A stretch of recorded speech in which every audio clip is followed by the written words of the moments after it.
iniciar hoy con el ciclo de charlas para pensar la ciudad. Estamos invitando desde la Fundación de Integración Social y FENEDEC Río Cuarto para encontrarnos, generar un ciclo especial para pensar y conversar sobre la ciudad que queremos. Y hoy tenemos a María del Carmen Romano. María del Carmen hoy va a charlar con nosotros acerca del tiempo y el espacio argentino en tiempos de pandemia. María del Carmen es licenciada en Geografía, es profesora de Geografía, es técnica en Relaciones Humanas y Públicas, es técnica superior en Gestión Ambiental y Urbanismo Sustentable por la Universidad Austral, es licenciada en Geografía por la Universidad de Luján, es licenciada en Ciencias Sociales y Humanidades, con mención en Teoría Social por la Universidad de Quilmes, es promotora en salud en la ONG PISO, auditora interna de normas ISO 14000, 14001 en la UTN, es doctorando en Sociología en la Universidad de Quilmes, es corresponsal en IP News, Communication Agency, docente, investigadora. Aquí. Perdón, estoy habilitando gente que entra. Y hoy, bueno, se ha dado el tiempo, se ha dado con toda su generosidad para acercarse, ya vive en Buenos Aires, para hoy tener una interesante charla, la he conocido en estos días, y me parece realmente una mujer muy potable, con una mirada muy rica de la realidad, con una formación muy sólida. Así que los dejo con María del Carmen Romano. Te escucho con mucho ruido, pero gracias por la presentación, Marcela. Sí, hay un cambio, la pandemia y la famosa cuarentena de los 104 días, me parece una contradicción, pero en nuestro espacio argentino es una contradicción. Hay que empezar a pensar y repensar las nuevas formas de reordenamiento espacial. No es lo mismo antes y ni el después. Primero que el aislamiento social preventivo y obligatorio también nos ha condicionado los espacios. ¿Es fácil el aislamiento social preventivo y obligatorio? No. En algunos lugares donde viven en 3 ambientes 4 o 6 personas y el lugar donde vive es chico, es complicado. Vos fíjate que soy un poco crítica con el gobierno que voté. Reconozco que uno debe ser muy crítico con el gobierno que uno vota y confía. En el caso de cuando ellos asumieron, tanto Alberto Fernández como Cristina Fernández de Kirchner, del Frente de Todos, ganaron el 27 de octubre y asumieron el 10 de diciembre. Y el 20 de marzo, que se firmó el decreto de necesidad y urgencia, el 297-2020 de la primer periodo de cuarentena, tenemos el resultado de 204 días de gobierno y 104 días de cuarentena. Pero está bien, recibimos un Estado calamitoso, ¿no? Lógicamente. No es fácil gobernar después de un gobierno que desbarató económica y financieramente al país y que tampoco tenía un ministerio de salud, y la salud estaba mucho peor que la situación económica. De todas maneras, al principio, el electorado de Alberto Fernández, o sea, digo el electorado porque no solamente el Frente de Todos estaba Cristina Fernández de Kirchner, sino había una alianza que era una tríada política muy importante, que era Cristina Fernández de Kirchner, Alberto Fernández y Sergio Massa. Lógico que, bueno, al ganar, el electorado puso toda la confianza en esto. Bueno, tenemos la pandemia. La pandemia es una situación novedosa para muchos países y más para nosotros. El mundo bipolar hoy es tripolar y sabemos que eso cambió. Los mercados o los recursos que utilizábamos cuando teníamos algún problema financiero o monetario cambió hasta el rumbo. No podemos recurrir al mismo país que siempre recurrimos o las mismas entidades crediticias de nuestros préstamos como el Fondo Monetario, porque ya teníamos un endeudamiento terrible con el gobierno de Mauricio Macri, y hoy estamos negociando la deuda todavía. Mi crítica es que, desgraciadamente, ha pasado mucho tiempo y se esperaban gestos de voluntad política, una creatividad política con respecto a esta situación. Está bien, el asco es necesario, pero la gente empezó a tener lo que yo siempre digo, vislumbrar la decepción. La decepción porque, sinceramente, verlo al presidente Alberto Fernández solo, hablando y acompañado con la distancia lógica que amerita la cuarentena, del gobernador Axel Kicillof y del jefe de gobierno Horacio Larreta, pero solo hablando del coronavirus. Yo entiendo que estamos pasando por un momento muy complicado. No es fácil lo que estamos pasando, no es fácil ni individual ni institucionalmente, no es fácil para nada. En eso estamos de acuerdo.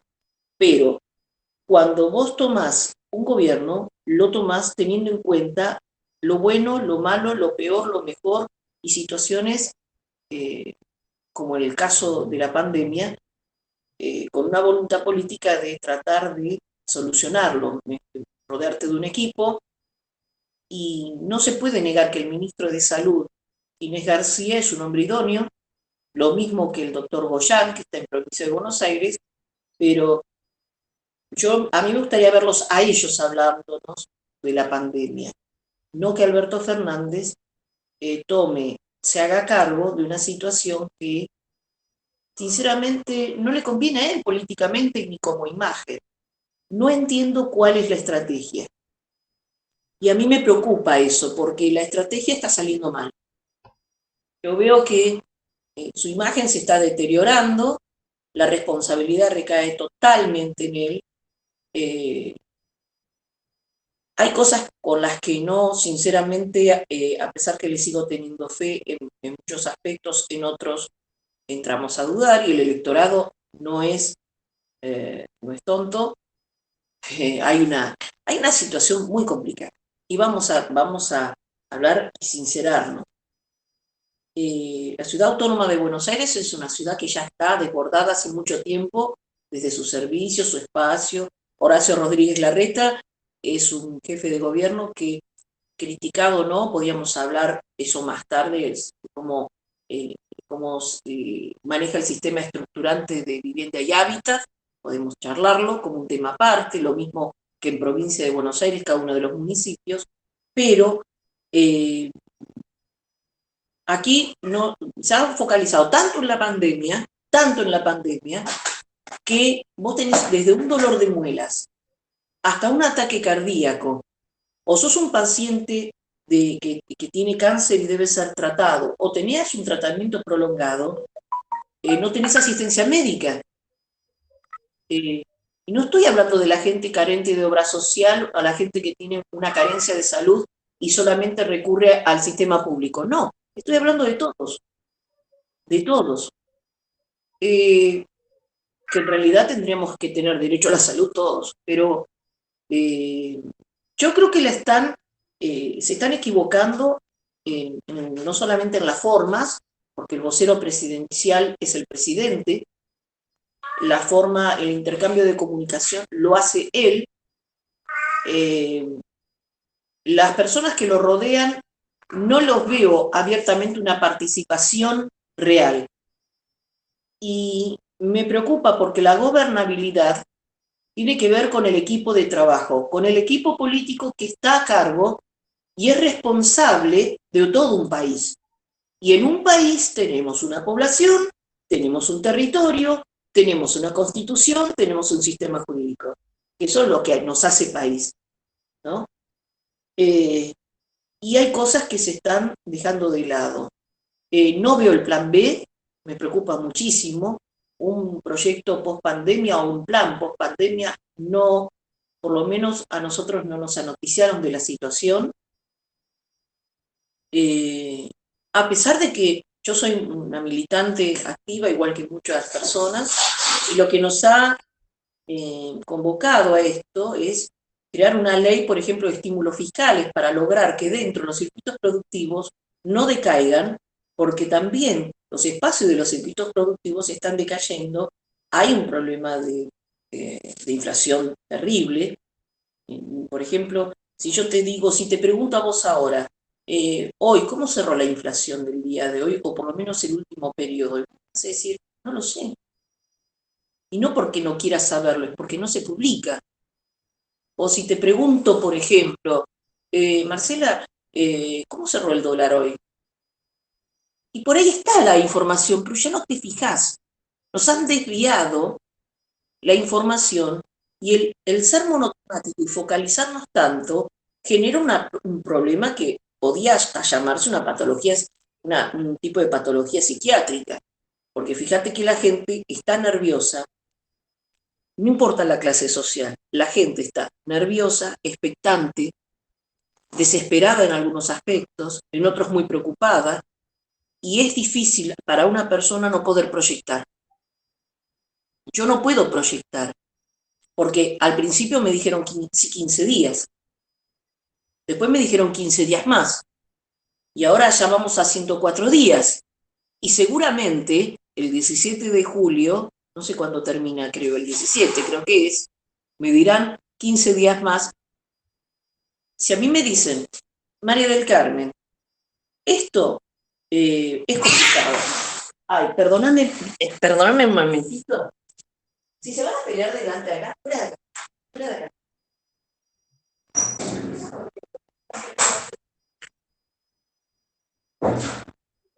Sácame a los gatos de acá. Ay, Dios mío, te pido mil disculpas. Parece Sergio Massa, Alberto Fernández y Cristina discutiendo, ¿viste? Tengo gatos políticos. Pues yo me imagino, vamos a hablar como si estuviéramos en una charla de café, yo me imagino que estas situaciones, no creo que Alberto Fernández abiertamente las charle. Yo creo que el hombre ha tomado la decisión de, bueno, yo me focalizo en esto. Primero la vida y después la economía. No es equivocada esa sentencia. No es equivocada. Lógico, muertos no podemos hacer absolutamente nada. Lógico. Ahora, si no tenemos la seriedad de entender que individualmente cada uno de nosotros debemos responder, porque aunque te hagan un decreto en el que no pagás la luz, el teléfono, etcétera, en algún momento lo vas a tener que pagar. Y cuando te venga todo eso completo, ¿cómo haces? ¿En qué situación? Muchos de nosotros recibimos un sueldo a pesar de que no trabajamos. Muchos de nosotros no recibimos el sueldo y somos profesionales que tenemos que trabajar y vivimos como monotributistas de clase lo que sea del trabajo. Y hay gente que vive el día a día, que vende tortillas, que vende en el tren, que es empleada de comercio en negro, etc. Vos tenés que escuchar e interpretar todas las fases del pueblo. Si vos no interpretás al pueblo, vamos mal. Y yo creo que lo que está fallando es eso. No está mirando al pueblo. Está bien, está pensando en la vida, lógico, esto es una pandemia, no es que está... Yo no soy del movimiento anticuarentena, olvídate. El movimiento anticuarentena no soy, no comulgo ni con su base ideológica, ni con las tonteras que dicen y predican. Yo no estoy de acuerdo. Yo estoy de acuerdo con la gente común, que todos los días se levanta y tiene que ponerse el barbijo, ponerse alcohol en gel, salir, comprar a 2 o 3 cuadras de su casa, volver a su casa, limpiarse los zapatos con la bambina, cocinar, mirar una serie de Netflix, y si no tiene Netflix, escuchar la radio, no sé. Pero vos fíjate que a 100 días de eso es muy complicado. Por 3 razones. Primero, razones económicas, lógicas, ¿no? No se está produciendo nada y el Producto Bruto Interno, yo estaba viendo algunos datos y están escandalizando. Estamos pasando por un momento muy complicado económicamente y financieramente, las dos cosas. No creo que sea fake fake news, la gente que cuando va a cobrar recibe billetes nuevos con doble denominación. Yo estuve viendo y hay gente amiga, conocida mía, que los ha recibido. Y quiere decir que acá tenemos un problemita que se llama gobernabilidad, falta de equipo, falta de equipo. Yo creo en la buena intención de los políticos que voté. Yo creo, si no, no los hubiera votado. Pero tenemos que recordar quién es Alberto Fernández. Siempre fue un político de segunda línea, un operador político. Recordemos que trabajó con Néstor. Después hubo algunos entretelones entre Néstor y hoy. Pero no era un presidenciable. Tampoco tenía oportunidad de ser un presidenciable. De hecho, el Frente Renovador generaba un espacio político donde el presidenciable era Sergio Massa. Cristina Fernández de Kirchner, con toda la parafernalia que le había armado el macrismo, no tenía oportunidad porque habían hecho una imagen de ella terriblemente catastrófica. Es decir, se juntaron, se pusieron de acuerdo y es una estrategia, una alianza estratégica que se han puesto de acuerdo. Pero me parece que el conejo de la galera que sacó Cristina no está haciendo el papel de conejo. Yo no quiero ser peyorativo con nuestro presidente, para nada. Respeto la investidura presidencial y más respeto porque es parte de mi voto, yo lo voté. Y me hace más crítica eso. Yo creo que una de las cosas que me preocupa no solo es el después. A ver, vamos a suponer que encuentran la vacuna en septiembre. Vamos a suponer que encuentran una vacuna en septiembre, que China declara que su registro o su patente la va a ceder a todos los laboratorios, que es patrimonio de la humanidad. Vamos a que la vacuna está. Nos ponen a todos las vacunas. En nuestro país hay sarampión, hay tuberculosis, hay dengue. Ahora no tanto por el cambio de clima, pero cuando empezó esta pandemia, había muchísimos casos de sarampión y dengue. Acá en San Martín había casos de dengue. Y el municipio de San Martín era terriblemente cuidadoso.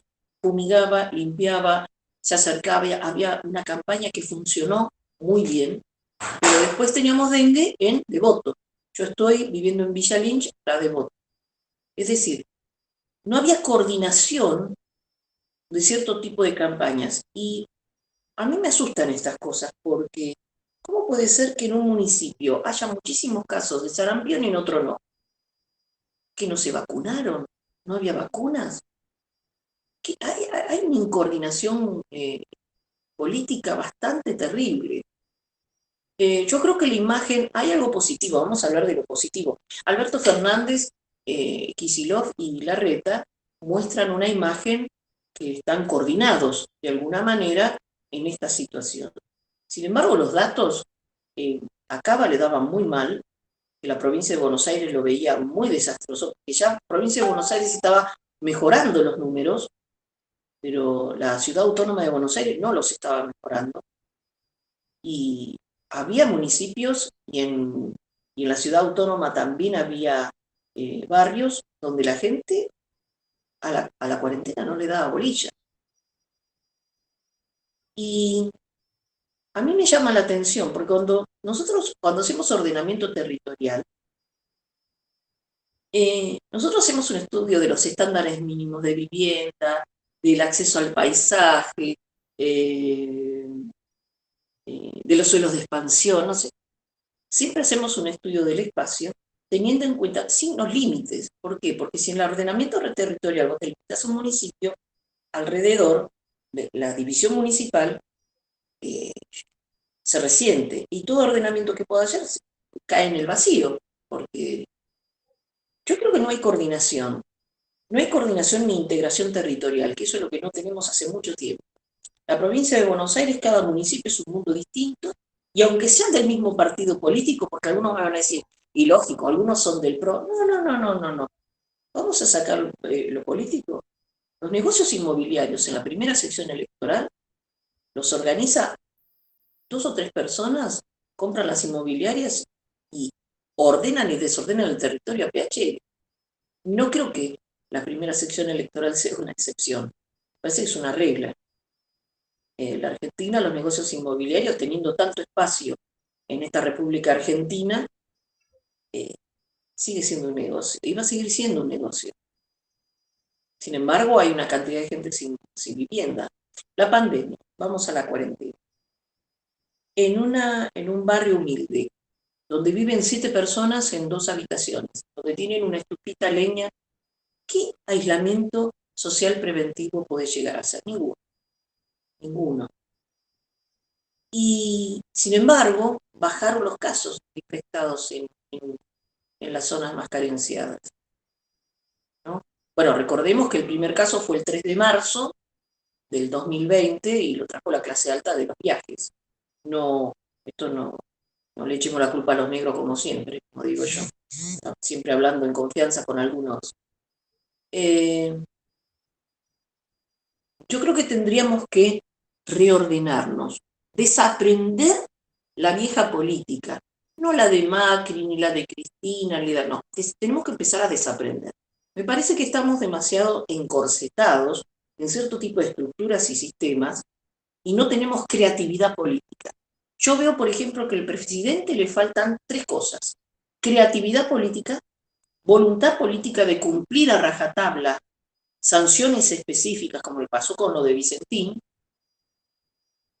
y encima felicitó a una empresa, no recuerdo el nombre, y después felicitó otras empresas, como el caso del Grupo Clarín. O sea, quiere quedar bien con todo el mundo, y no se puede hacer eso en política. Cuando vos haces política, siempre tenés enemigos. El que hace política nunca va a quedar bien con todo el mundo. Eso olvídate. Las personas que son dirigentes saben eso perfectamente. Lo saben perfectamente. No podés quedar bien con todo el mundo. De hecho, la política es una puja de diferentes personas, personalidades y hasta fundamentos ideológicos muy fuertes en política.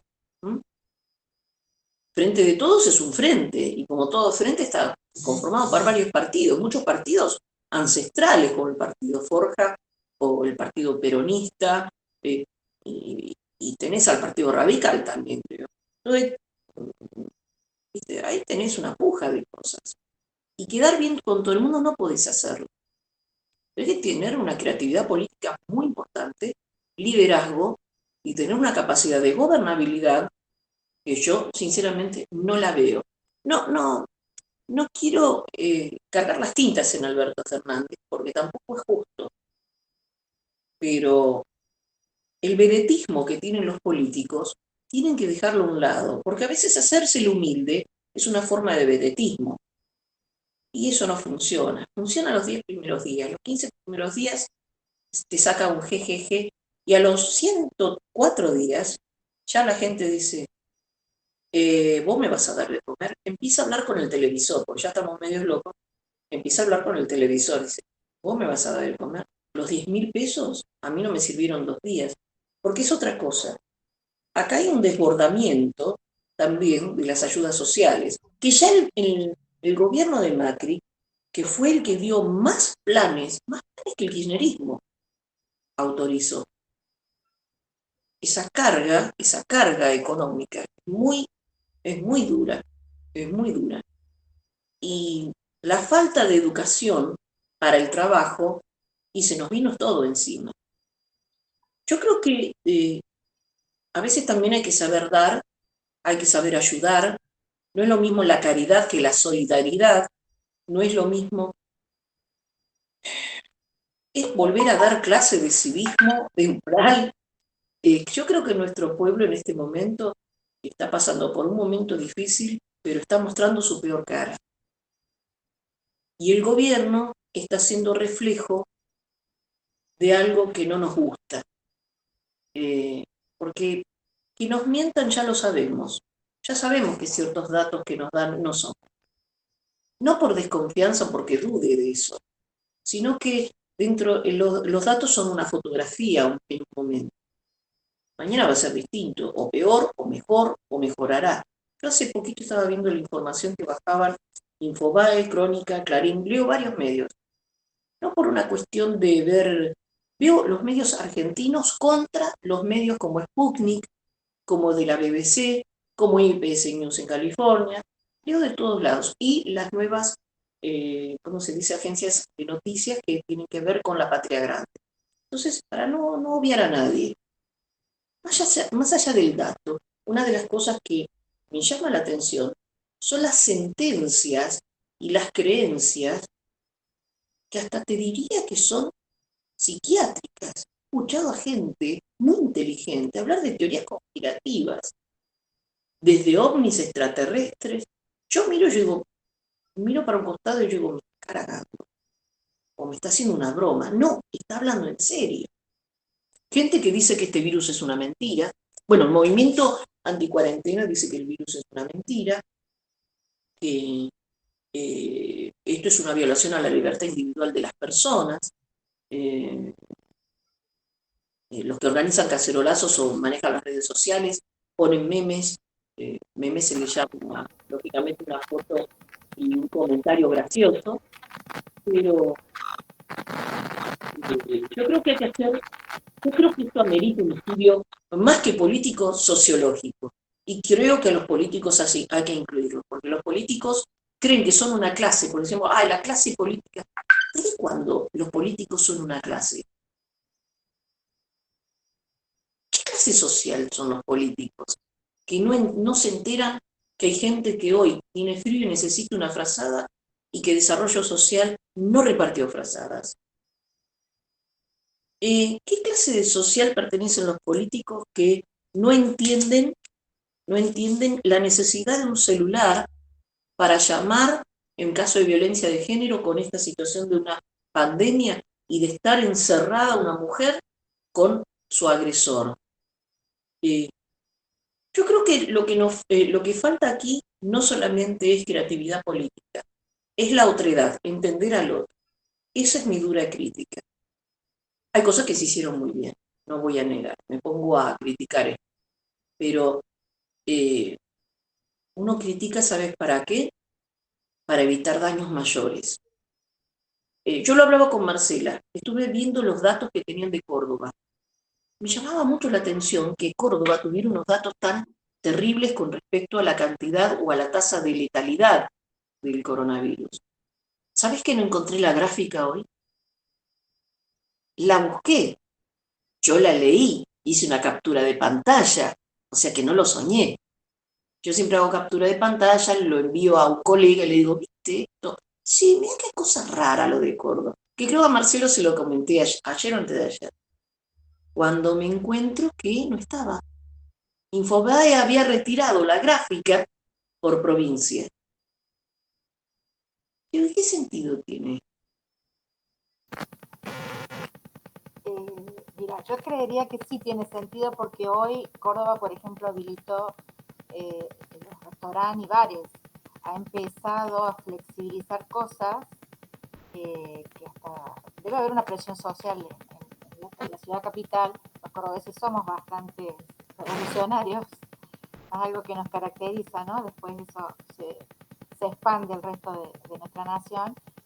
Y debe ser un polvorín que está a punto de estallar, entonces manejar la información, ocultar también información y generar la opinión y la foto diaria es algo que se maneja. O sea, los medios hoy generan la opinión pública, ¿no? Y la controlan.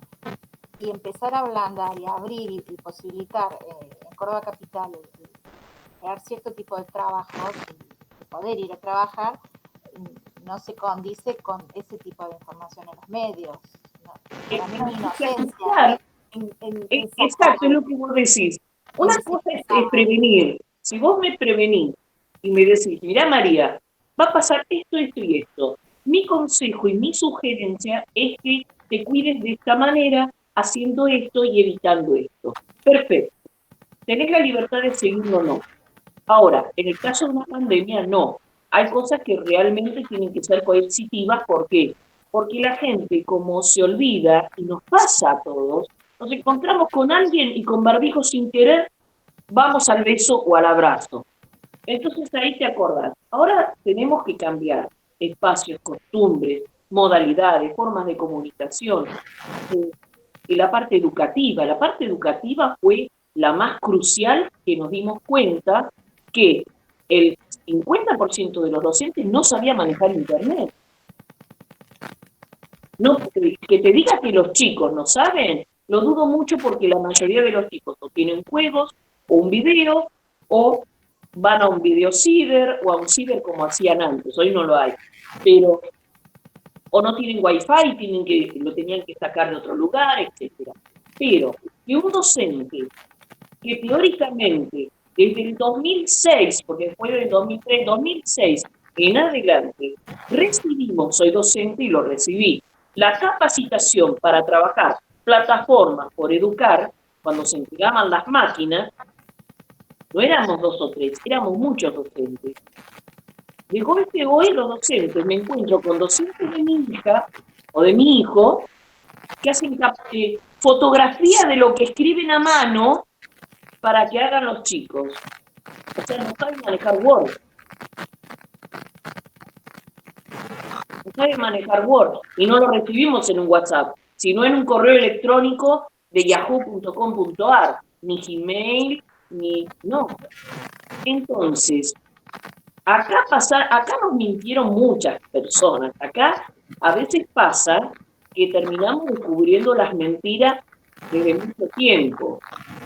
Los docentes, y te digo la verdad, soy dura crítica del docente, el docente cree que ¿sabes por qué entran a un profesorado? Porque no le fue bien en la universidad o porque no tienen otro lugar para hacer una carrera de 4 años y sacar unos mangos. Hay gente que ingresa al profesorado con esa idea. Es muy común, más de lo que creíamos. No es la vocación, olvídate.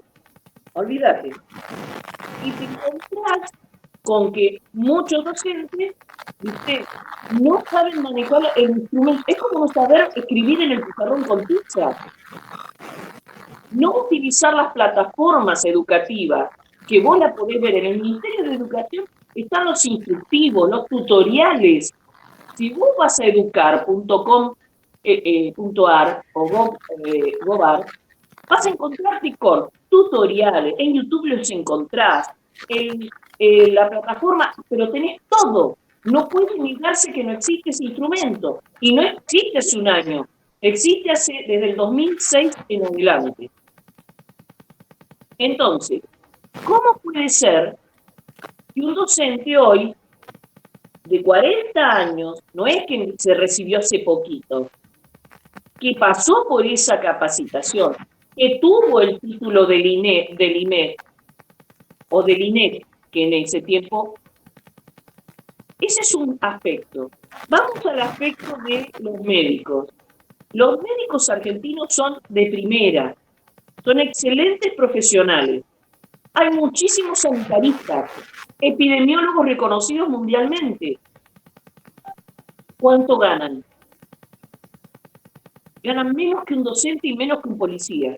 Que ya ganan poco los docentes, ya ganan poco los policías. O sea que una guardia de cualquier médico capacitado es mínima. Pero esto no viene de la época de Macri. Esto desde el año 82 en adelante siempre fue así. Como que algo pasó que no tienen nada que ver los gobiernos, y una situación también social argentina, que yo diría una mala palabra, pero sinceramente hay una hijoputez con respecto a ciertas cosas de nuestro país. El médico argentino está capacitado. Yo a veces veo el fanatismo que hay de buscar médicos en Cuba. Está bien, los médicos cubanos es loable lo que hacen. Son gente terriblemente, no solo profesional, comprometidas políticamente, orgullosas de donde pertenecen, está todo bien. Pero acá hay excelentes profesionales, ¿eh? Y las enfermeras yo creo que son las mejores del mundo, porque he leído la capacitación y la formación de las enfermeras argentinas es una de las mejores de Latinoamérica. Entonces, si tenemos buenos profesionales nosotros, pero no los valoramos y les pagamos con justeza, ¿viste? Nos pasa con la seguridad. El policía de provincia, el policía federal, el gendarme, el militar, la gente que está para cuidarnos, para cuidar el país, para cuidar la soberanía, para cuidar el orden interno, etcétera, nos encontramos con un montón de cosas que, sinceramente, no puede ser que una persona que trabaje para evitar el delito gane muy poco. María, Buen día, sí, ¿qué tal? Hola, ¿qué tal? Mónica Leguizamón, ¿cómo estás? Mari. Bien. No, porque veo que hay compañeras que quieren hablar y hay una compañera que está mandando mensaje y estaría bueno que moderemos, o sea, si alguien quiere hablar, que pueda hablar, así no está Que enviando. pregunte, no hay problema. Lo que pasa es que no veo, ahora no veo a nadie, por ejemplo, se quedó oscura acá. ¿Me ven a mí? Sí. Hola. Hola, ¿Me ven a sí. mí? Estamos viendo Ah, bueno, ahora sí, perfecto. ahora veo a todo el mundo. Le pido Bien. disculpas porque María por del ahí es el Carmen, sistema. Bueno, bien. y así, perdón, pueden hablar los compañeros que quieran hablar, pueden hablar para que no estén mandando mensaje y los que no hablemos, cerremos los micrófonos para que se puedan escuchar bien. Sí, estoy abierta a las preguntas. Me interesan las preguntas. Sí, no hay problema. María del Carmen, Sí, me interesa, o sea, esta mirada que diste de una introducción política, cómo es la gobernanza en nuestro país y cómo esta situación ambiental y total que nos tocó y que nos toca atravesar, de pasar de una globalización y de que no había límites y que todo estaba vinculado y unido a hoy estar totalmente aislados y divididos, eh, eh, cómo cambió toda nuestra vida, cómo cambió la vivencia del tiempo y del espacio, ¿no? Cómo las medidas políticas por preservar la salud y, y bueno, que no piensan en la economía y no piensan en cómo reactivar y movernos de algún modo y que las ciudades estén vivas y que las economías sigan su desarrollo y su funcionamiento dentro de lo factible, cómo el espacio y el tiempo han sido totalmente alterados y el espacio hoy es fuertemente virtual, distanciado, y la ciudad es otra y los vínculos son otros. Obviamente está todo atado a la política, pero cómo podemos pensar cómo seguimos? El panorama es oscuro. entiendo perfectamente lo que me estás preguntando y creo que es la llave con la que podíamos haber empezado y nos ahorrábamos un poco. Primero que los nuevos espacios ya son demasiado cortos, ya el espacio del mapa, el espacio de la cuadra, todo lo tenemos a un segundo de un clic. Las redes sociales nos muestran una cara muy pulida de nosotros mismos, pero al mismo tiempo, como hay una impunidad con el anonimato, teóricamente que pongamos una foto, somos mucho más crueles con el otro. Somos más crueles con el otro. No significa que eso sea malo o bueno. Ser cruel con el otro es, a veces la gente olvida que cuando uno escribe, ha pensado dos veces antes de hacer el clic que se mande. Sin embargo, hay gente que todavía utiliza las redes sociales, esos espacios virtuales de relación que existen, que son líquidos porque fluyen. Vos tenés por ahí en tu Facebook 5.000 personas, pero de las 5.000, tal vez conozcas personalmente 25, 50, y las demás no las conoces o nunca las vas a conocer o nunca te van a conocer. Entonces, ¿cómo militamos? Porque ahora vamos a hablar de lo político, porque todo es política. La política virtual o la militancia de innovación nos encuentra con la verdad y la mentira están diluidas, deformadas, como una realidad líquida. mezcladas con una licuadora. Y tenemos que usar el pensamiento crítico, porque si no vamos a caer en la credulidad de que todo lo que dice Internet o las redes es verdad. Entonces, a veces olvidamos que esto comenzó como un intercambio de conocimiento e información universitario, así empezó Facebook, pero hoy tenemos YouTube, Instagram, y tenemos muchísimos entretenimientos. Hay gente que se entretiene. Sí. Es clave esto que estás diciendo y lo nombraste antes, que los chicos manejaban las herramientas informáticas antes que los docentes, por esto de jugar y de comunicarse, ¿no? Nos está faltando, todos usamos las redes sociales, medios informáticos y las TIC para comunicarnos. Los chicos sumaron el juego, los adultos el entretenernos con Netflix, con distintos tipos de servicios y redes, pero no lo sabemos usar para aprender, por ejemplo. Y el aprender debiera ser, y el capacitarnos debiera ser una conducta de por vida. El estar actualizados, el ser curiosos, el buscar que la sociedad se desarrolle y que lo que hagamos lo podamos hacer de la mejor manera, es algo que el contar con las TIC facilita, en cierto modo, ¿no? Obviamente que hay que alfabetizar, hay que posibilitar conectividad, no todo el mundo accede a la conectividad por cuestiones económicas, por cuestiones de infraestructura en el país, hay áreas que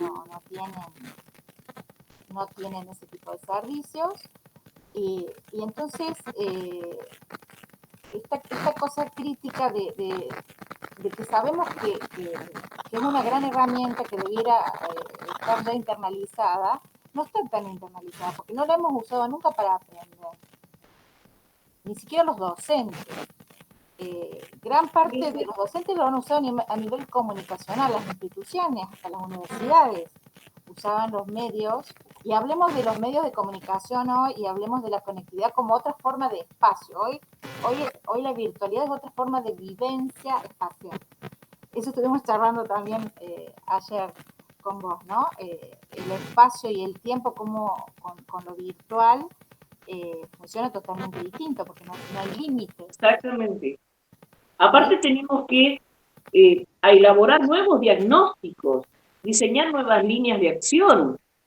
Todo esto es nuevo, y como es nuevo, también no nos reconocemos y nos encontramos en una situación totalmente distinta del uso del espacio y del tiempo. Y de hecho, fíjate, TikTok es una aplicación que la bajás y era para que se divirtieran los chicos jóvenes. Hoy TikTok está lleno de gente grande que la descubre en la pandemia. Y los chicos jóvenes critican a los viejos que entran a TikTok. Te doy un ejemplo. Y dicen viejos. Y yo me estoy encontrando, me metí en TikTok para divertirme. Me pasó lo mismo que cualquier persona curiosa de las redes. Y me encontré hasta con sacerdotes jugando en TikTok. Muy bien, con mucho respeto, divertido, me divierte, gente con sus gatos, gente que baila, etc. Y al principio, que había sido rechazada la gente grande, después aparecen las abuelas de TikTok. Y de gente muy mayor, de 80, 90 años, ingresando, divirtiéndose con esto. Es decir, me parece que hoy tenemos que elaborar un nuevo diagnóstico y repensar las líneas de acción con los nuevos espacios. Esa es una. Segundo, hay que incluir más variables en el análisis. Antes incluíamos ciertas variables, bueno, el espacio y tiempo son dos variables importantísimas en cualquier estudio social, pero los espacios hoy son mucho más, por ahí hay más variedad de espacios, son los mismos de siempre, pero el espacio virtual es un espacio innegable y que se quedó ahora, y yo no quiero vaticinar cosas feas, pero se quedó para siempre. ¿Por qué? Yo creo que el coronavirus es un virus que, bueno, vamos a tener una vacuna, evidentemente, espero que sí, pero aunque la tengamos, vuelvo a repetir, la adecuación a la misma va a llevar mucho tiempo. Sí. Yo creo que los nuevos espacios ¿sí? Los nuevos espacios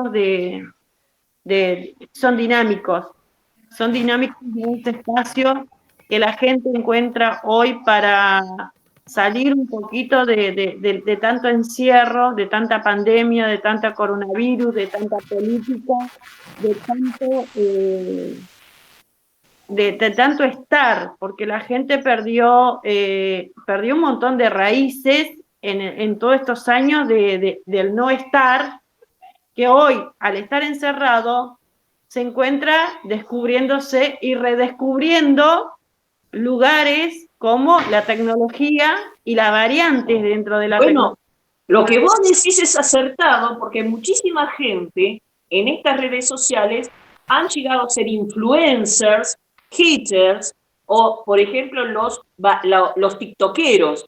Y vos decís, gente común que con una tontera que ellos creían que era una tontera muy propia, ha hecho reír a mucha gente, ha informado a mucha gente y ha generado la verdadera red social que debería ser. Porque a veces las redes sociales, Mónica, pasan que eran lo menos sociables que existían. Era una cantidad de haters o de odiadores, la gente se agredía. Hoy viste que se cuida mucho la gente ya de agredir porque pierde un amigo, porque ahora está aferrándose al nuevo espacio que antes lo tomaba como un divertimento de 1 hora o 2 y hoy se da cuenta que está todo el día conectado. Entonces ha cambiado también la construcción de este nuevo espacio. Se había construido para una cosa y hoy la construcción la enriquece en sus partes. O sea, hoy famosos somos todos. Hoy por hoy, con el condicionamiento, porque este virus te condiciona, es como hoy hablaba, yo justo venía recordando en el auto cuando iba con mi hijo del mundo interno. Este es el mundo interno. El mundo interno de uno, al estar tan encerrado en ese mundo interno, hace que vos busques variantes para salir afuera. ¿Y de dónde vas a salir afuera si no es por las redes sociales? Porque o sacás la cabeza por la ventana, o salís a la vereda, o sacás la cabeza por las redes sociales. Una es esta. Y otra cosa también, que yo, volviendo a... y está bueno esto porque la verdad que hay mucha gente grande, hay mucha gente que se está matando, y que eso no sale en televisión. Volviendo a lo político, más allá, te escuchaba de que no tenemos, acá estuve anotando, porque anoto cuando alguien habla. Recién leí algo abajo de alguien que habló de la creatividad y ser creativo en momentos difíciles. Estoy totalmente de acuerdo. La creatividad es un arte que tienen pocas personas y hoy nos redescubrimos y muchas personas que se creían en el mundo real, en una situación por ahí no apreciados, y hoy creativamente son gente muy apreciada y necesitada. Yo creo que esto es verdad, nos abre una nueva oportunidad, pero ojo, es como en todo mundo, virtual no virtual. La maldad siempre es una cuestión a tener en cuenta y tener confianza, pero no ser naíz con respecto a las cosas, o sea, no ser ingenuo, tratar de ser lo más ecuánime. Y a veces pasa, y me ha pasado, a mí no tanto porque estoy un poco curtida con las redes, pero hay gente que todo el mundo le dice cosas muy bonitas de algo que logró, un título, su nieto, alguien, y por ahí siempre tenés un desgraciado que pone, ojalá te mueras, esto está horrible, sos una gorda vaca. Entonces, ¿sabes qué? Se le cae todo. Entonces yo pienso que hoy vamos a necesitar una nueva psicología virtual de situaciones distintas. ¿Sabés que hay gente depresiva que ha salido de la depresión en las redes? Pero también hay gente que se ha deprimido en las redes. Sí, esta pandemia te trae un poco de todo. Te trae un poco, esto es revolver y sacar, como quien dice, hablando mal y pronto, sacar toda la mierda, tanto interna como del núcleo, ¿no? Lo que sirve es como que el placar... Claro, yo te entiendo, hacer catarsis, que sacar todo lo que uno tiene adentro y a veces es negativo.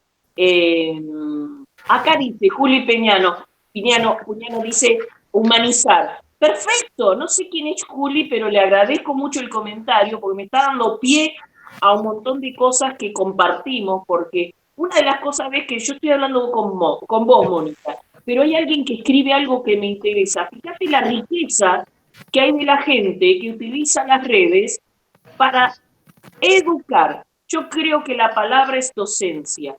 Todos en realidad somos docentes. ¿Sabés cuál es el fin de la existencia de cada una de nosotros y de nosotras? De nosotres, para hacer algo, es transmitir al otro algo bueno que nos pasó, o que somos, o que sabemos hacer. Ahora, hay gente que no está bien, hay gente que está rota, hay gente que está dañada, se puede curar, y yo creo que tendríamos que también hacer eso.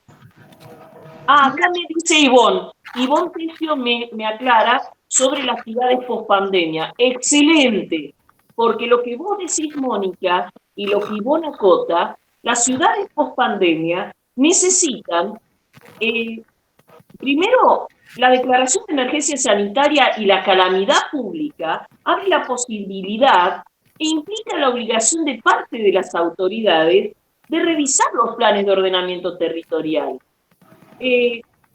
Planes de desarrollo urbano, circuitos productivos urbanos, la Smart City, las Smart Industry, pero tenemos que tener en cuenta a todos los protagonistas y cada persona, porque las personas terminan siendo el termómetro de su propio espacio. Hoy, las nuevas planificaciones urbanas requieren una urgente elaboración de nuevos diagnósticos, de nuevos estudios, de impacto social. Porque el impacto ambiental, bueno, también hay impacto ambiental, pero hablemos de impacto social que es mucho más abarcativo. Yo creo que las líneas bases de formulación de proyectos urbanísticos van a tener que cambiar, van a tener que adecuarse. Discúlpame, María del Carmen. Sí. Siguiendo tu análisis, por lo que vengo viendo, hay un cambio cultural que nos vamos a tener que adaptar, sobre todo de las pequeñas ciudades. El 2010 fue un punto de inflexión, sobre todo desde la ONU, por un estudio que empezó a decir que las grandes ciudades concentraban más del 50% de la población mundial, debido sobre todo a el movimiento demográfico que había en países de América Latina y de África, lo que establecía que la mayor cantidad de población se concentraba en ciudades de 500.000 habitantes para adelante. Ese punto de inflexión en el 2010, y justo, bueno, ahí es donde surgen los conceptos de Smart City, todas las nuevas formas de concebir las ciudades con sus servicios, etc. En el 2020, año de pandemia, empieza a darse un movimiento inversa. Y sobre todo acá lo estamos viendo por el crecimiento inmobiliario que hay, de la cantidad de gente que huye de las grandes ciudades, escapando del problema sanitario de la inseguridad, y viene a las pequeñas ciudades. En el caso de la ciudad nuestra, por ejemplo, que estamos entre 150 y 200.000 habitantes. En esa reestructuración, sumado a lo que venías hablando de redes sociales, nuevas formas de comunicación, el poder que han pedido los medios, los políticos, etc., tenemos que empezar a pensar una nueva forma de administrar esas ciudades y una nueva forma de reaccionar a los nuevos servicios que van a tener que brindar esas ciudades, que no van a ser los mismos del 2019. No. 2020. Entonces, inclusive en la misma forma de consumo que va a tener esa ciudad y las industrias que va a tener que desarrollar. Entonces empieza a figurar en primer plano un rol del Estado que antes no figuraba. Ese rol del Estado donde direcciona la economía, direcciona lo que se va a producir y direcciona lo que se va a comercializar. Para ese nuevo diseño de ciudad se necesita no solo un gran esfuerzo intelectual, sino un nuevo contrato social que incluya a todos sus ciudadanos o a la mayoría. ¿Cómo ves que se puede llegar a dar eso bueno, vos estás en San Martín, pero ciudades del conurbano y en ciudades del interior del país. ¿Y cuáles van a ser los líderes políticos o qué características van a tener que tener los líderes políticos para llevar tamaño de desafío? Porque hoy la coyuntura cambió todo, cambió el esquema de medios de comunicación, cambió el esquema de redes sociales y cambió el esquema de poder. Sí, sí, sí. Sí. Entonces, en ese nuevo esquema, ¿cómo considerás vos que van a tener que actuar tanto los nuevos líderes que van a surgir como los estados para tratar de resolver los problemas inmediatos de la gente? Mira, primero que ya arrancamos que tenemos que partir de un nuevo modelo de ocupación territorial. Más allá que existen ya las ciudades, el reordenamiento y el desaprendizaje urbano es necesario. El profesional debe ser competente, no puede ser cualquiera. No solo debe ser arquitecto, urbanista, sino tiene que ser sociólogo, pero también debe conocer la proyección de un sistema que ya no es bipolar, es tripolar. Es decir, el mundo cambió.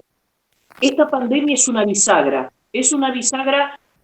que tal vez vamos a suponer que no hubiera pasado esta pandemia, la bisagra del poder tripolar hubiera pasado y hubiera sido más cruel, más cruenta. Es un vaticinio que ya no nos sirve porque estamos en plena pandemia. Hablar de algo que podría haber sido, no fue. Entonces, ¿cómo va a ser un mundo post-pandemia? Recuerdo que el Atlas de Le Monde Diplomatique daba datos de la proyección a los procesos urbanísticos, viste, terribles, de grandes tentáculos del Gran Buenos Aires, del Gran Córdoba, del Gran Mendoza. Ahora, el desorden, porque reconozcamos, el desorden urbanístico que hay en la República Argentina es terrible. Yo a veces criticaría a los que estuvieron a cargo de las secretarías de planeamiento territorial y ordenamiento territorial o de tierra y hábitat, no supieron tener en cuenta una proyección basada en las personas, no en las necesidades de las personas. Porque ha pasado que a veces, por hacerse los buenos, muchos gobiernos hicieron cosas desordenadas que después pagaron el precio. El desordenamiento urbano es una decisión política. Sí, María Uno a Carmen, veces dice, los costos de urbanización, en esto que vos estás diciendo, de esta generosidad de dar vivienda, por ejemplo, en donde hay terreno disponible, que es en la periferia, donde es más barato, implica llevar y extender la mancha urbana, la huella urbana, y aumentar los costos de urbanización al llevar toda la infraestructura, los servicios para ese barrio que tiene derecho a tenerlos, y el moverse también de esa gente a su sitio de trabajo, genera que se extienda la línea de transporte, se tenga que pasar. Exactamente. O sea, todos los costos de urbanización se disparan y lo paga toda la ciudad, que tal vez en el modelo tradicional urbano de ciudad concentrada, de ciudad densa, que era la eficiente, hoy hasta eso está puesto en crisis. ¿Cuál va a ser, con la post-pandemia, un modelo eficiente de inversión, de distribución geográfica, territorial de la ciudad para que no estemos hacinados, amontonados? La gente va a migrar, va a buscar estar un poco más distanciada. La gente, ¿sabes qué pasa? Las políticas, cómo van a actuar para mediar, porque también el Estado tiene que oficiar de contralor y generar un equilibrio para que el mercado no haga lo que quiera con el suelo y su valor. ¿Qué opinas? Mira, las ciudades son un mecanismo terriblemente aceitado aunque funcionen mal. ¿Por qué? Porque siguen funcionando.